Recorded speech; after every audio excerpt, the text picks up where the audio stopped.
नमस्कार मंडळी. 20 डिसेंबरच्या नियोजित कार्यक्रमाची सूचना आपणास मिळाली असेलच. हा दिवस मुख्यतः छोट्या मुलांसाठी असेल. थंडीचा दिवस आणि वर शुक्रवार असला तरी सकाळी लवकर उठून मुलांना फॅन्सी ड्रेस स्पर्धेसाठी तयार करायचे आहे. सकाळी 9 वाजता कार्यक्रम सुरू होईल. हेमंत देशपांडे संकलित फॅन्सी ड्रेस स्पर्धेनंतर प्रवीण सोनावणे त्यांच्या खास कलाकारांसोबत एक नाटुकले आणि काही गाणी सादर करणार आहेत. त्यानंतर राजेश पांडे विविध गुणदर्शन या कार्यक्रमाचे संचालन करतील.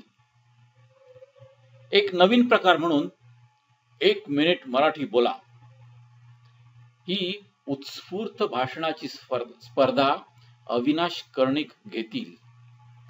भाषणाचे विषय तेच देतील. या व्यतिरिक्त आपल्यातील हस्तकला गुणांचा इतरांनाही आनंद मिळावा म्हणून एक खास स्पर्धा ठेवली आहे. या स्पर्धेत पूर्ण कुटुंबाने भाग घ्यायचा आहे. विश्वास विद्वंस या स्पर्धेचे सूत्रसंचालन करतील. दुपारी 1 वाजता आपण सर्वजण जेवणाचा आस्वाद घेऊ. त्यानंतर बक्षीस समारंभ, आभार प्रदर्शन आणि रॅफल ड्रॉ. चला तर मग तयारीला लागूया.